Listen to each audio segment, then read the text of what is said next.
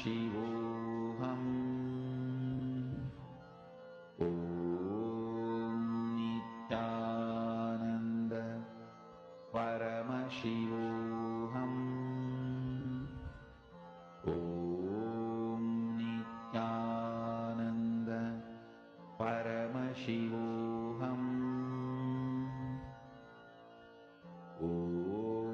नित्यानन्द परमशिवोऽहम्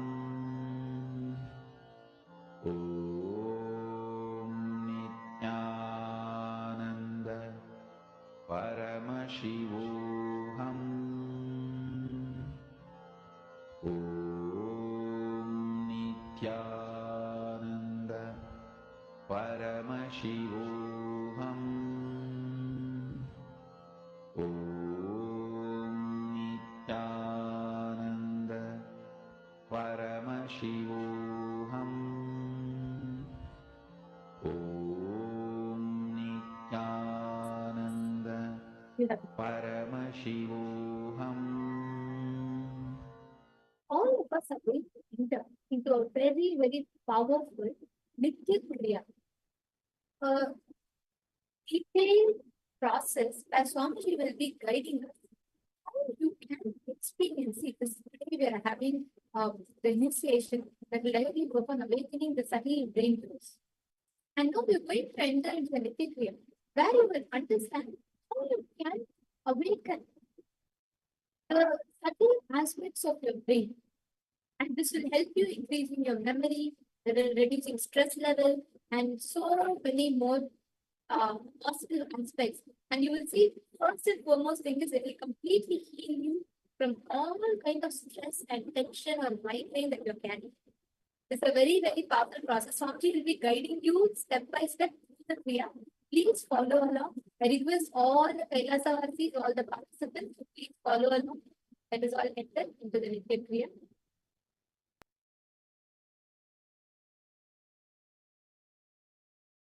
Let me give you the instruction.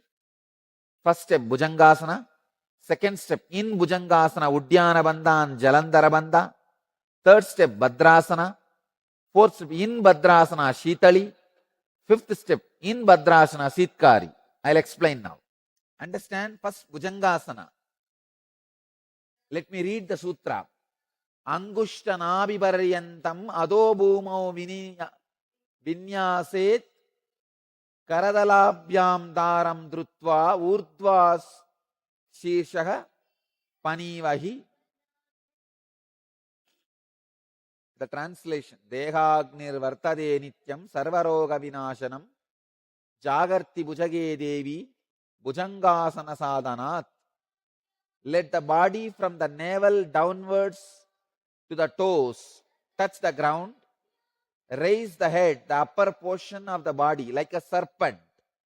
This is called the serpent posture. This always increases the bodily heat, destroys all the diseases, and by the practice of this posture, Kundalini awakens. Lie flat on the stomach. I know you guys are waiting for me to demonstrate. Let me demonstrate. Lie flat on the stomach and keep the hand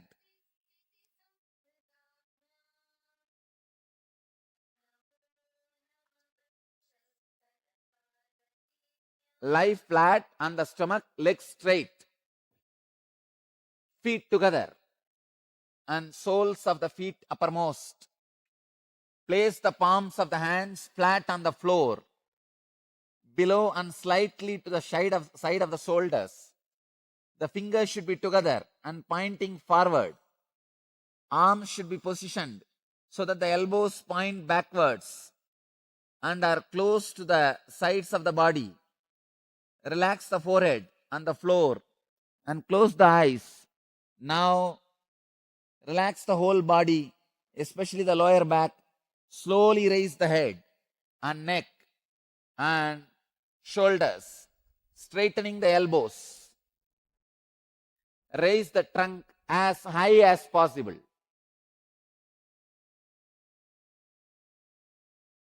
Now, use the back muscles more than the arm muscle. Means put pressure on the back muscle more than the arm muscle. Be aware of using the back muscle first while starting to raise the trunk.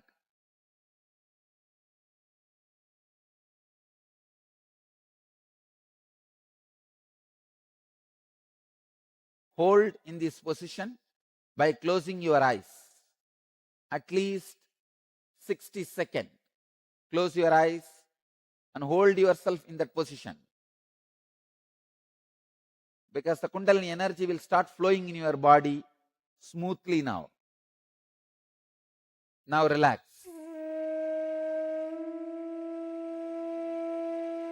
Again, lift yourself in the same position. Bhujangasana. Now in the Bhujangasana, the next step is Uddiyana Bandha and Jalandhara Bandha. In Bhujangasana, contract the bowels equably above and below the navel towards the back. Just contract the bowels like. Hold as long as you can in Uddiyana, in the same posture.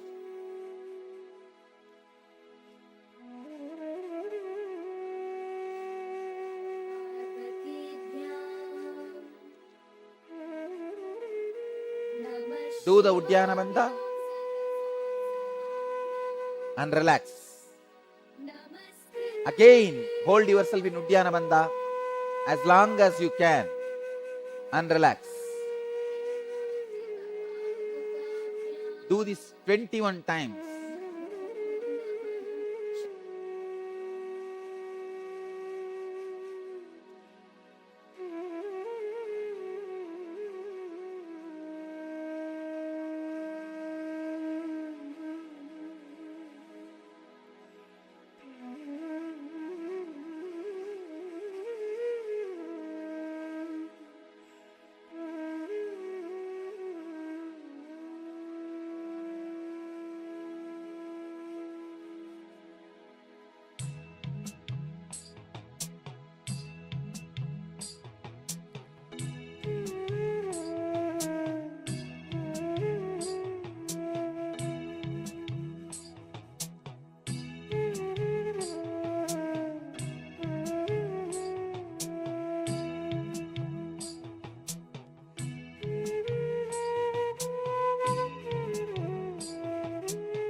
hold yourself in the asana properly and do the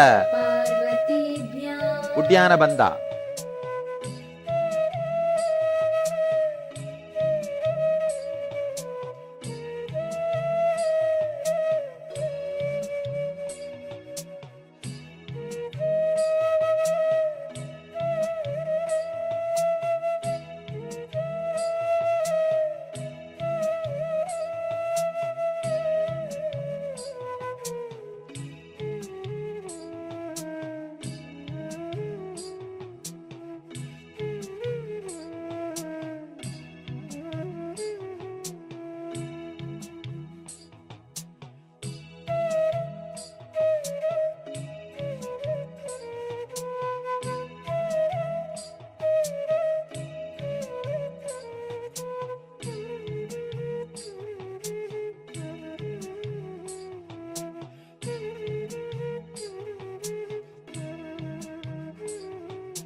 When you can't hold anymore, then relax. But again, hold in Uddiyana Bandha. In Bhujangasana, Uddiyana Bandha.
Jalandhara Bandha.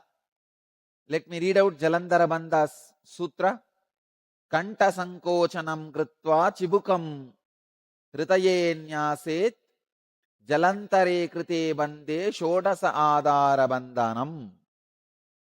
Contracting the throat, place the chin on the chest, like see.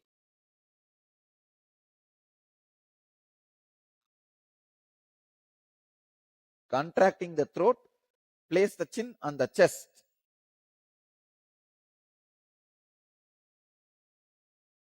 In Bhujangasanam itself, first raise yourself in Bhujangasanam and now put your chin on the chest. In Bhujangasanam,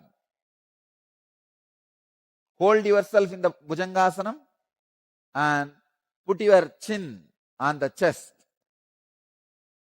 Hold the breath, hold everything by locking your throat in Jalandhara Bandha as long as you can. When you feel you can't hold anymore, relax. But again, hold.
Do this Jalandhara Bandha 21 times.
Next, please sit up.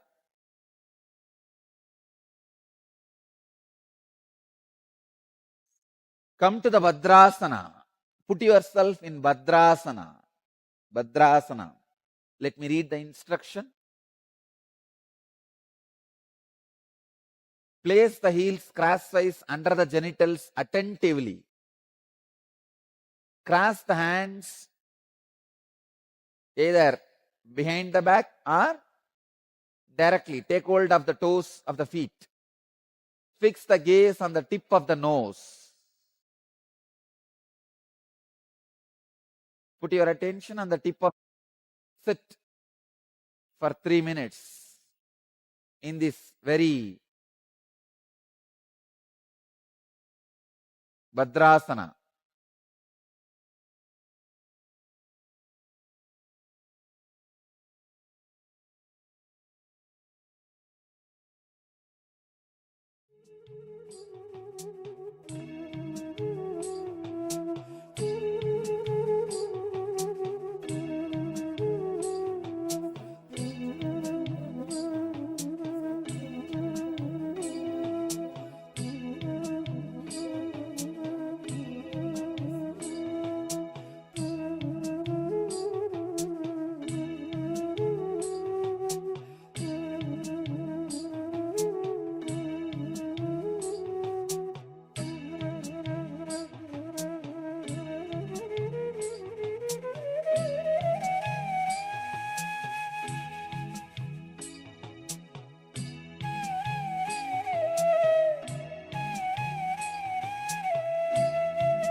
Shitali pranayama. Draw in the air through the mouth with the lips contracted and the tongue thrown out. You see, just do this. Turn the tongue and throw it out. Draw the air through and fill the stomach slowly and swallow it. Swallow the whole air and retain. After that, very slowly exhale through the nostrils. Let me show you. Understand?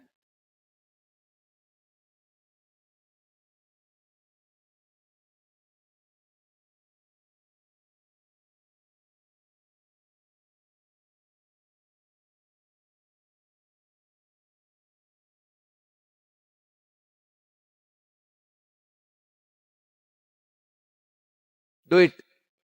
Start doing it. Doing the Shitali Pranayama 21 times. Draw the air through the mouth with lips contracted and tongue thrown out. Fill the stomach slowly. Very slowly.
Do this 21 times. Inhale. Fill the stomach. Retain. Swallow. and exhale very, very slowly through the nostrils. Shitkari pranayama. Let me give you the step-by-step instruction.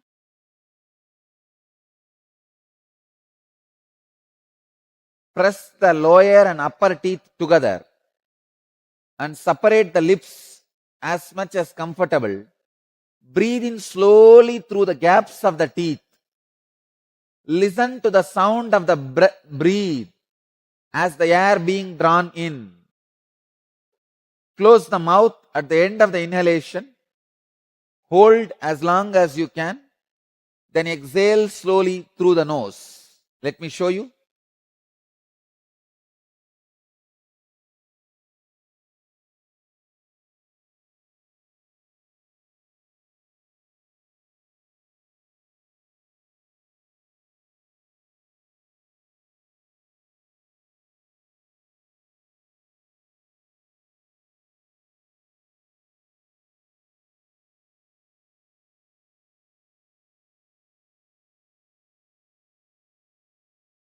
Do this 21 times. Shitkari pranayama.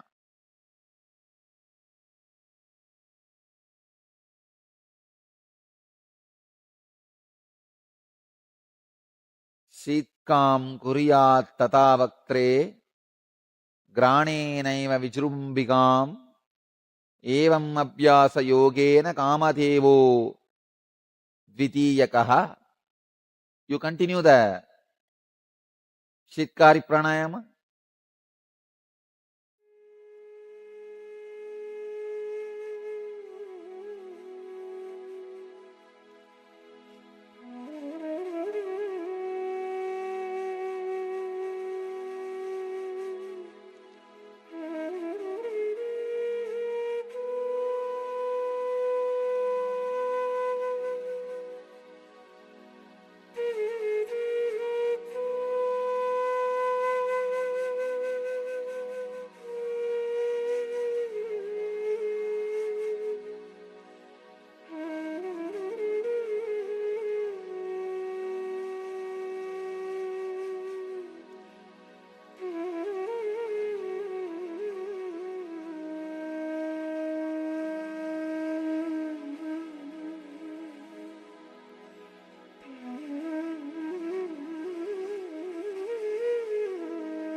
I bless you all who are sitting with us all over the world. Please understand, this Kriya is the most powerful Kriya for all heart diseases. It can not only care, it can really help to cure.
Today's subject is rewiring your brain.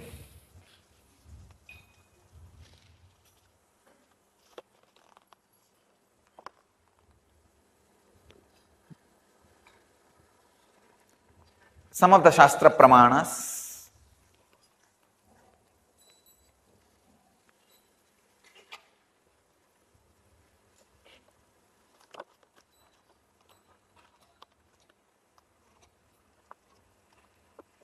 some truths from the field of neurophysiology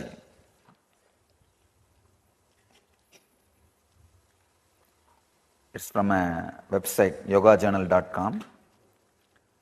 Samskaras or engrams create mental grooves in the brain like a riverlands in sand that let water run in certain patterns.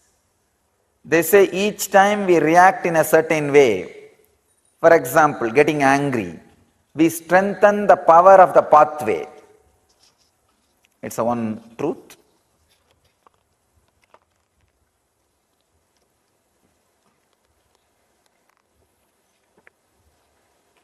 It's a very important truth. The more and more you react in the same way, the more and more you strengthen that engram. If you are habituated to fall sick due to any stress or fear, you encourage, you strengthen that engram of falling sick due to stress and fear. I tell you, if you are really feeling stressed or fear or anxiety, do something very active. Either cathartic meditation or kind of an intense weightlifting, activating body. I tell you, you will create a new engram. So whenever fear or stress happens in you, that whole thing gets converted as energy, useful energy. Instead of that staying in you and making you weak and disease, that same thing can be used as energy.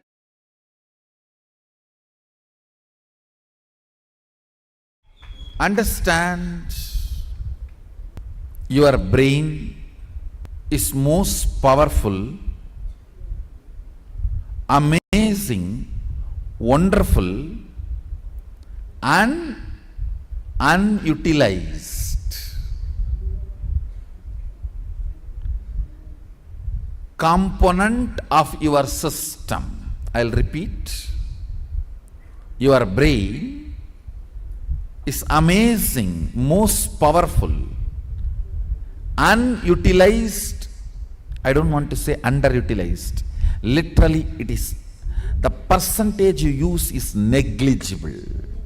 It's like if you have 100 acres and you are using 2 square feet or 2.5 square feet. We can't say underutilized. We only say, we have to say literally unutilized. Almost, other than the automatic mechanical survival components, nothing else is used.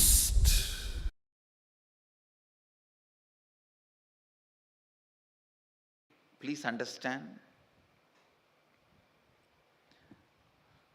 just by birth, your whole brain does not get active. The part of the brain which controls your breathing, your blood circulation, these all start functioning just by birth. That is why they are called mechanical parts of the brain. Your breathing, your blood circulation, your speaking, all these mechanical activities. The mechanical parts of the brain is only awakened, only that part is active just by your birth. But your brain is hardwired for 400 unique powers. Mahadeva describes very clearly. That is what I call non-mechanical parts of your brain. That gets awakened when you entertain, understand, internalize, realize unique thought currents, special thought currents. When you understand a special thought currents, those non-mechanical parts of the brain gets awakened. With that,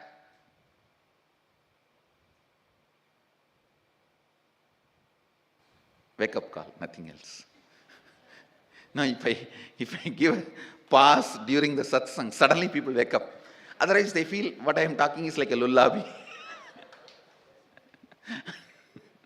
If I give a small pause, they understand something is wrong.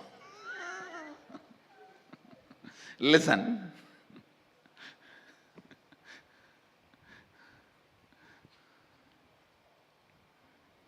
Listen to this thought current.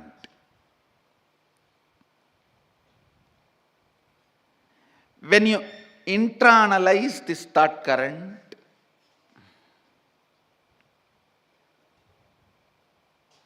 the non-mechanical parts of the brain will be awakened. With that, I can awaken the energy circuits. You can start manifesting these different powers, like third eye or many other powers.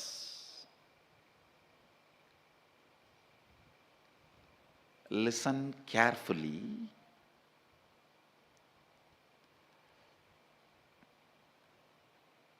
Once you start putting your efforts, even if there are some air holes in those circuits, I can spiritually electrocute the whole circuit.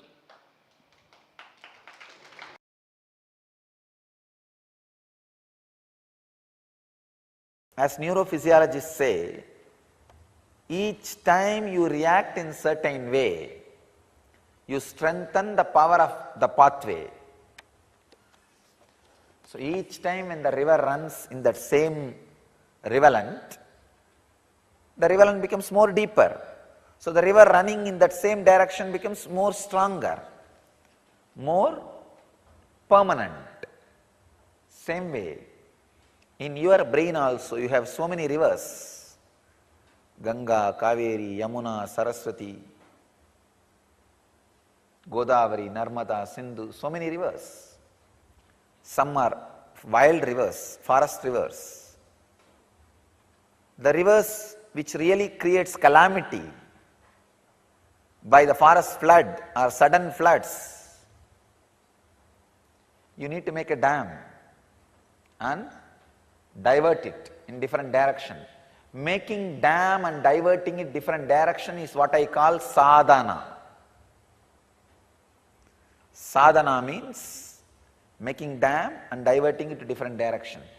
But unfortunately, we have another one biggest rivulet, engraved memory, engram, samskara, laziness, sadhana. Once you break one or two strong samskaras, you just know, simply you know. You simply know how to break. The science of breaking the samskara is learned. The science of handling your body and mind is learned. So, you will create new rivulets. Another one truth. Neuroplastic science says your brain has the ability to create new grooves and pathways, and the existing ones will heal up and disappear if left on their own. This is yogaflavoredlife.com website, source. Understand? It's a very important thing. Your brain can create new grooves and pathways. Means the possibility for new life exists. Possibility for becoming a new man exists. Possibility for becoming new consciousness exists. That is what we call initiation. And the existing ones will heal up and disappear if left on their own. They will just disappear if left on their own. Nothing else is required. Nothing else is required. You don't need to do something special to fill the existing river. No. Just make a dam, divert the water, the existing pattern will dry up automatically. Then they will get closed automatically.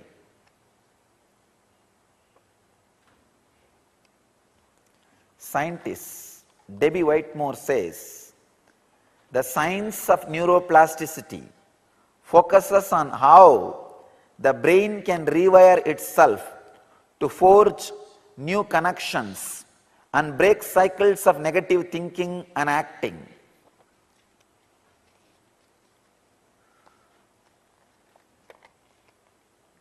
Patanjali very beautifully says, if you are suffering with some particular engram, just create the anti-engram, anti-emotion. For example, if you are suffering with violence, create compassion. If you are suffering with anger, create peace. And feel that it is spreading all over your body. Release that into the cosmos through your every pore. You will see, you will just create new mental setup, new brain pattern as you want. Exactly what Patanjali is saying. Of course, he said it 5,000 years before, at least 5,000 years before. Now the neuroplasticists, scientists are proving it. Debbie Whitmore is proving it.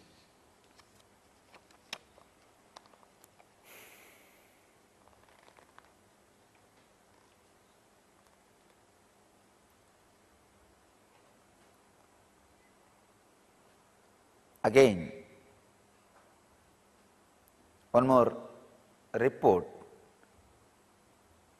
study done on yoga. The regular practice of yoga is the perfect formula for creating a new deep behavioral grooves in the brain that take advantage of neuroplasticity. Just as I was telling now, working on the body, straight away working on the body, uncompromising way, breaking the laziness system. Let us understand this truth, rewiring your brain for success. Please understand,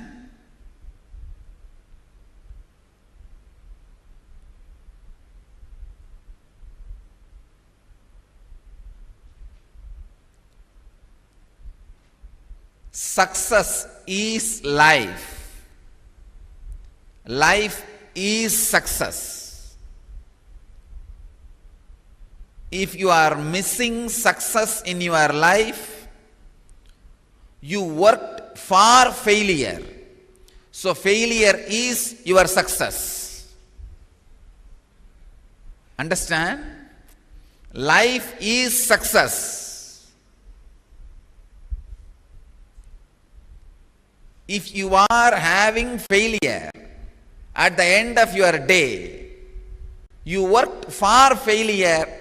Because you worked for failure, you are having failure. So failure is your success.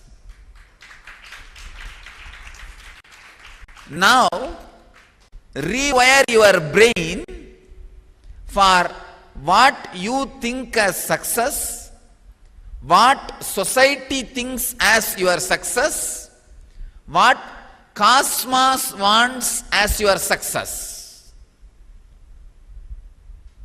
Understand? I am defining success in 3 levels. What you think as success, what society wants or thinks as your success, what cosmos thinks as your success. Rewire your brain for all these 3 successes. The definition of success as per the individual is spontaneous fulfillment of any need happening in your inner space. That is what I will define as a success. Spontaneous fulfillment of any need happening in your inner space. First, rewiring. First step for rewiring is your need should be based on the seed you carry. most of you are aware at least 90% of the seed you carry and the need you can afford. Aligning yourself to what Cosmos calls as success is sadhana. Aligning yourself what society calls as success is work. Aligning yourself to what you call as success is life. Life should express towards work and sadhana. Now give you the exact wiring method. You want it and you don't want it. You want some things which spouse brings to your life, and you can't bend for some things your spouse demands. You want something which your mind brings, but you can't bend for some things which your mind demands. You want something which social success brings, but you can't bend for that some things which social success demands. Break this love-hate relationship. Either have complete hatred. I am not saying no. Complete hatred also will bring you a different kind of success. Complete love or complete hatred. Move to any one clear understanding. Even if you decide a complete hatred towards the social success, don't worry, the very flow of your life, as Krishna says, kahano karmano gatihi, every day, at least 1/3 of your time energy, 1/3 of your time, your energy flows towards work. Understand?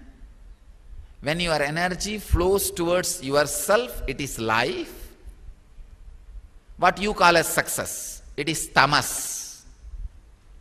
When your life flows towards work, what society calls as success, it is called rajas, work.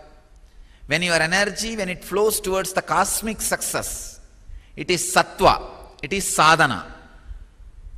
In your system, by nature, you are wired to flow towards all these three 1/3 of your time. 1/3 of your time automatically flows towards tamas, sleeping time. 1/3 of your time automatically flows towards work. 1/3 of your time automatically flows towards sadhana. Even if you are trying to align or convert one into another, you usually avoid the sadhana time and add that sadhana time towards the work time. Or you usually try to avoid the work time and add that into sadhana time. Any imbalance you try to do, you cannot.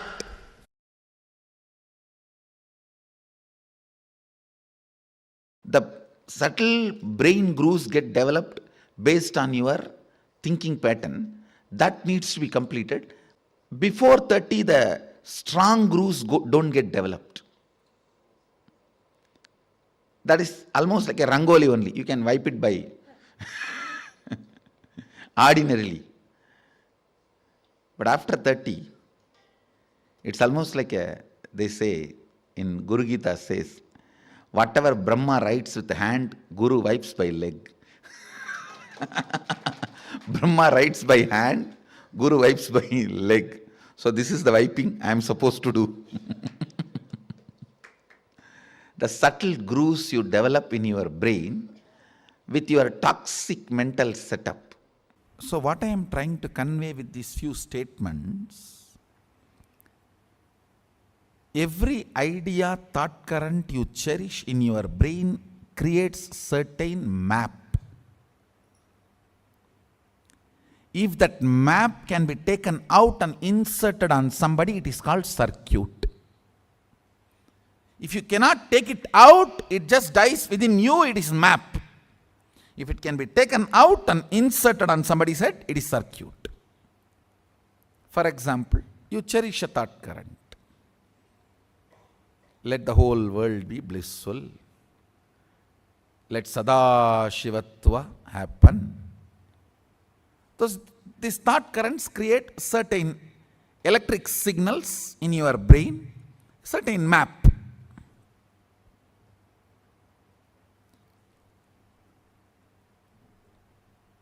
If you are able to hold that stably till the other brain vibrates to the same frequency, it is called circuit. All your actions, which comes from your very cognition, not from your pattern. How to differentiate? I will show you. If your actions are celebrated by you when you are up or down, it is the actions from your cognition. If some of your actions are not celebrated by you while you are up and down both, then it is your reaction. Understand?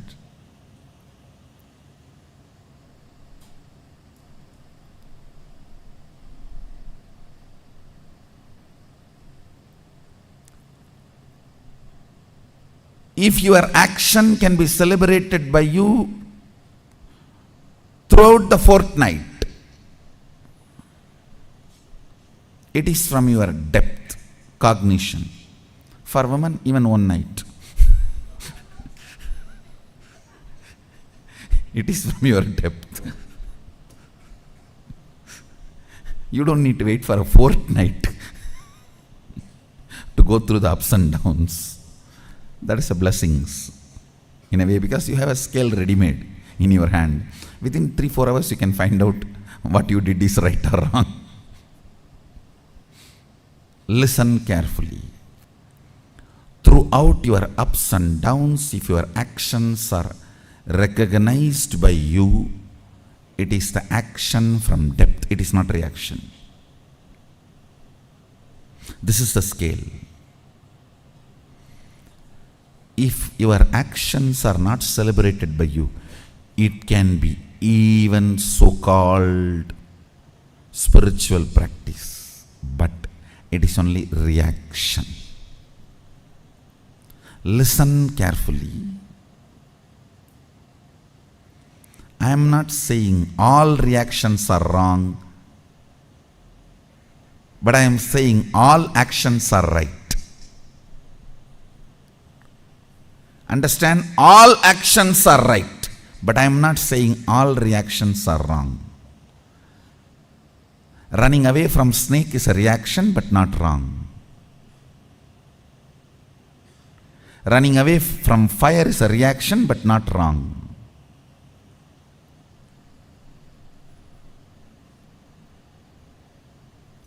All actions are right, but all reactions are not wrong.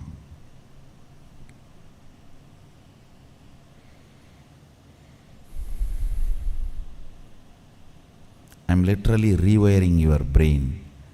That is why you feel, oh God, what is going on?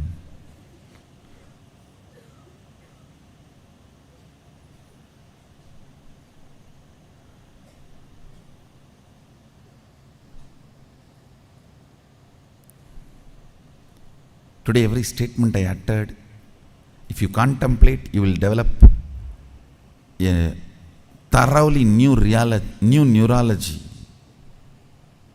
So you can perceive the reality as it is. Delusions, Maya, need to be handled with nuclear bomb, not with a surgical instruments. No.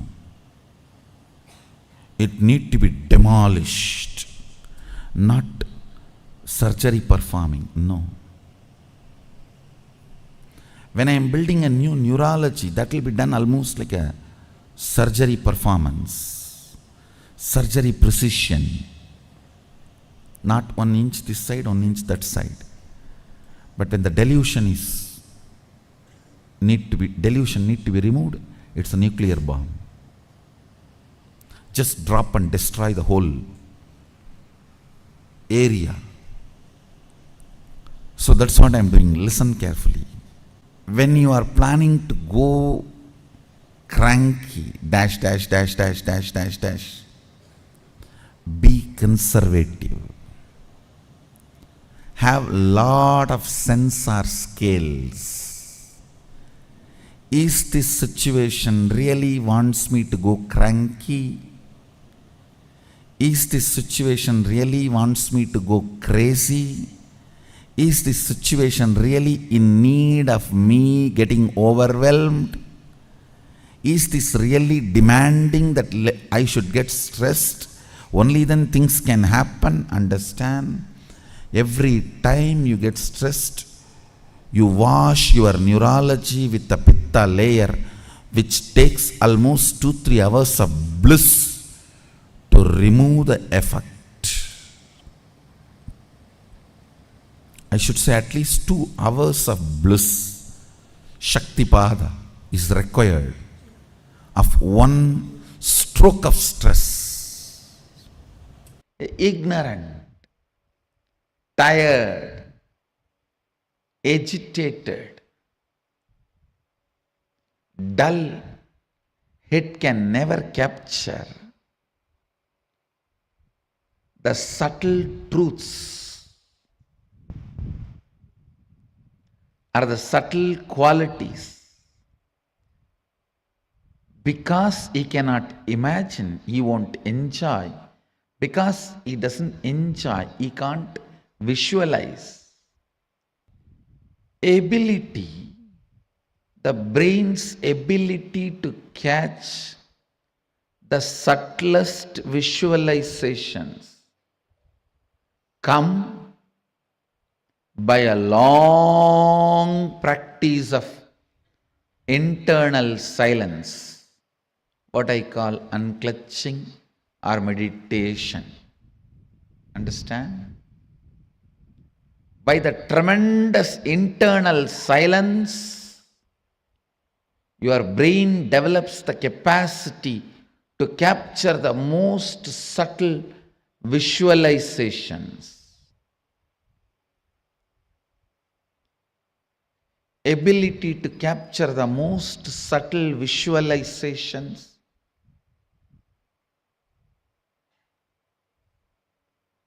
is the awakened intelligence. Whoever is able to capture subtlest truths become rishis. His brain has evolved, developed such subtle grooves. It started reflecting the cosmic truths. It started capturing the cosmic truths. It started becoming a pure, silent water pond where the moon is reflecting as if it has come down to planet Earth. Moon is reflecting as if it has come down to planet Earth.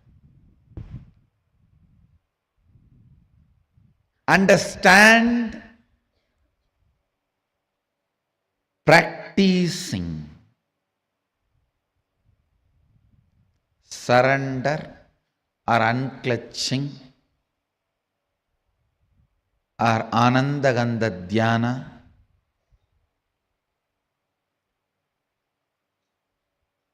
completion. All this not only brings peace into your heart, it raises the subtlety of your brain grooves and your brain's ability to capture the higher truths. Your brain's ability to capture the higher truths. Brain's ability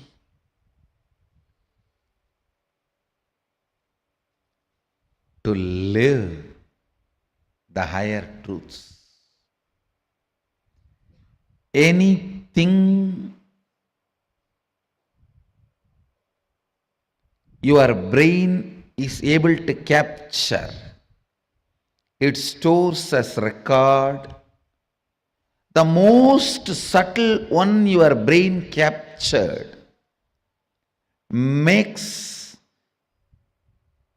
itself as your cognition and life's goal. Understand? Even once, if you are able to understand, capture the word Satchitananda, Sat Chit Ananda, the existence, conscious bliss. Anything which is subtle, the most subtlest experience, imagination, visualization, your brain is able to capture, it will make that as a base for its function. I don't need to do anything other than describe how the materialization happens to my balasans, the way they are able to capture. The moment their subtle grooves in the brain captures this, that power will start manifesting in them. Why I am saying balasans? Because they are more ready to listen. Their inner space has more peace. Their brains have more subtle grooves to imbibe what I am sharing. When I explain that science, if you can visualize it, that power will start manifesting in you. Because anything your brain can visualize, it will make that as your basic functionality. If I can explain moving from one body to another body, astral travel, and your brain is subtle enough to capture it, visualize it, you will start manifesting that power. All powers are like that only. You just need the completion space and Guru who properly makes your brain grooves to catch it. From my experience, I tell you, all the people whose mother tongue is the language with multiple option words, for example, just for this one, Sanskrit may have 300 words.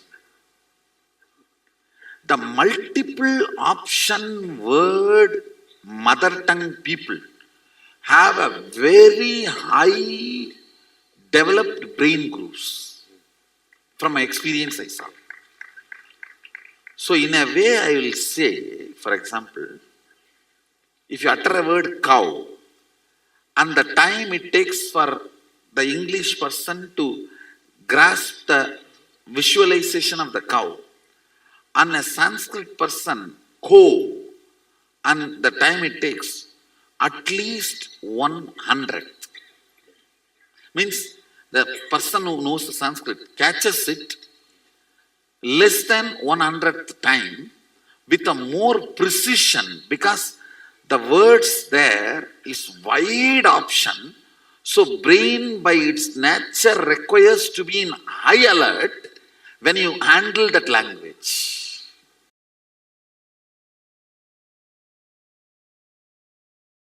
Today we are entering into 18th verse. Recite along with me. Agnenaya Subhataraye. Actually, the original word is Subhata Raye. Padabeda is Subhataraye. That's the way I heard from my master. So I'll retain the Padabedam. So in our Sangha, we will retain the Padabedam as I heard from my masters, because they are from village and they had their raw pronunciation. I just wanted to keep that as a my respect for them. Subhataraye Asuman Vishwani. Understand? Asman is the original verse. The Padabedam is Asuman. The af u. Asuman Vishwani Deva Vayunani Vidvan Yuyotyasm Majju Huranamena Bhuyishtam De Namavuktim Videma Agne Naya Subhata Raye Asman. So Padabedam, listen. Asuman. It should not become full su. Asuman Vishwani Deva Vayunani Vidvan Yuyot Yasmajjuhu Ranamena Bhuyishtam Te Nama Uktim Videma Agnenaya Subhataraye Asman Vishwani Deva Vayunani Vidvan Yuyot Yasmajjuhu Huranamena Bhuyishtam De Namavuktim Videma Agnenaya Subhataraye Asman Vishwani Deva Vayunani Vidvan Yuyot Yasmajjuhuranamena Bhuyishtam De Namavuktim Videma. I'll read out the exact translation. O Agni, the fire god, knower of all our actions and all that is worth knowing, you must take us along the righteous and auspicious path of completion. Please listen. You need to understand this first line. O Agni, the fire god, knower of all our actions and all that is worth knowing, means even the modern science proves when your brain knows something, that area gets lit up. The knowing action happens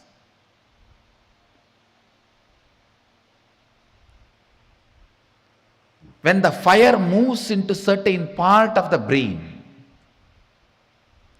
Please understand.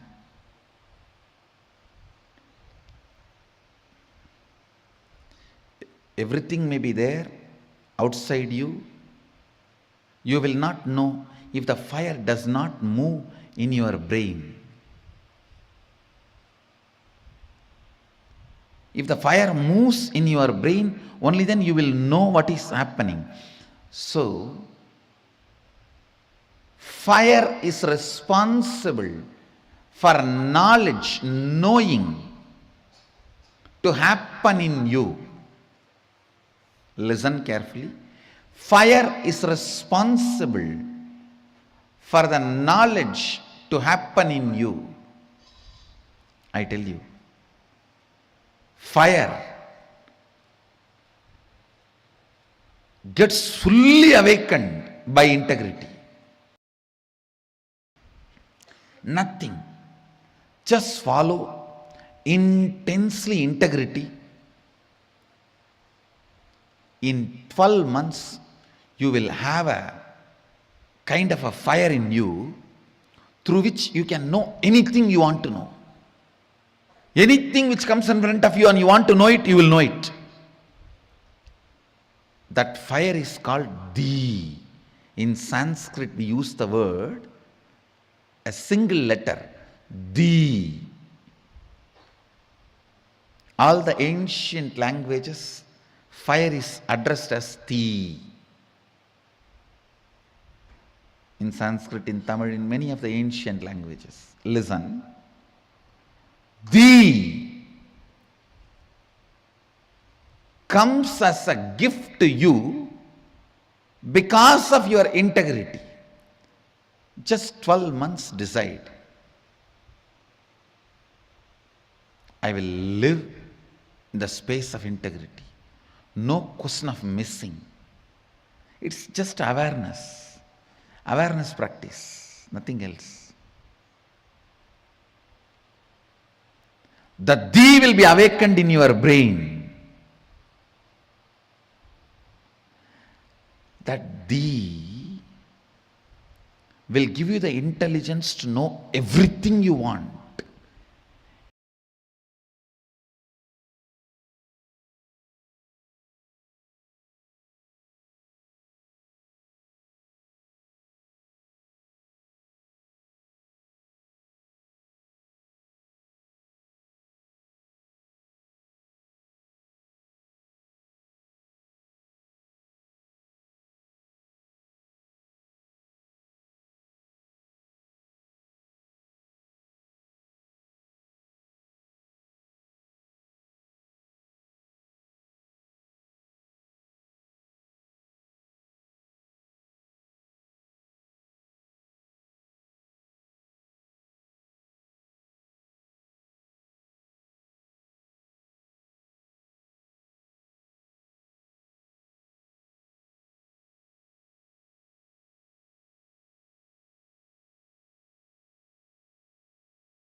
very beautifully, Swamiji revealed to all of us, understanding the fundamental principles, the fundamental aspects about how you can rewire your brain.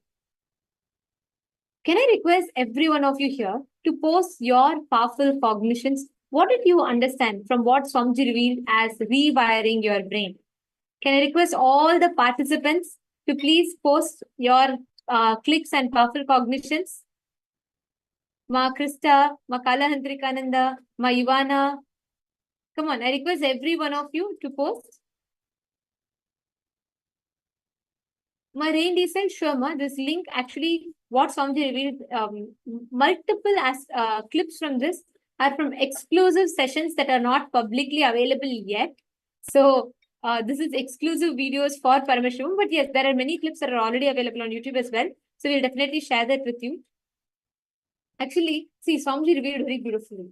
Your brain, every action that you do, you are creating a groove, a certain aspect of your brain, you're training that as a pattern. Like, for example, every day morning, when you wake up, automatically, like an alarm clock inside you, your hand will reach out to saying coffee, I need to drink coffee. Or let's say even more basic, right? Your action of brushing your teeth. Is it something that you consciously plan how to do and do it? No, it's a flow. It just happens, right? That means your brain has built a groove that it has made it as a habit. Now, whenever you want to manifest that higher powerful cognitions, whenever you want to manifest the higher powerful experiences, you just need to understand how your brain functions. The neurological aspect of your brain. If you start entertaining the right powerful cognitions, if you start entertaining the right powerful understandings, you will start having an amazing breakthrough in the way of how you see, how you cognize life. Firstly, rewiring your brain is possible. Every action that you repeatedly do becomes a pattern. In science, this is called as, it builds a neural network where you continuously create that pattern in you, you create a habit in you, and that forms a groove. And that connection, that groove that your brain forms, it becomes a part of you, which almost becomes like an automated part. That's why many things you don't need to put your brain into. Like, for example, you want to make a cup of coffee. You just automatically go and do it if it's a habit for you. If driving from your home to office, if you've been using the same path every day for at least 2 years, it would have become a habit. You don't need to really put your brain into it. There are many things like this that would have become an automated process in you. That process, that habit, happens by the brain forming the neural connections inside your brain. Continuously, the brain forms a neural connection, neural pathway, and that determines whether whether an action becomes a habit or an addiction or a pattern in you. Now, Swamiji very beautifully revealed 5 ways how you can rewire your brain consciously. Many times you wire your brain for some reason. Based on different delusions, the wiring of the brain gets messed up. That is how samskaras or engrams, they create the mental grooves in brain like the rivulets in sand, right? Each time you react in a certain way, you strengthen the power of that pathway. Every single time you get angry at another person, you are strengthening that pathway. You get irritated. Don't think that irritation is only once. No. You get irritated, you are again and again and again empowering and strengthening that pathway. So listen, pen down 10 patterns of your life where you see yourself reacting the same way. For example, if there's a situation in home that made you angry, how do you react? See, scan your life in your workplace, with your relatives, with your personal family, with your friends, friend circle, with your colleagues, with your subordinates.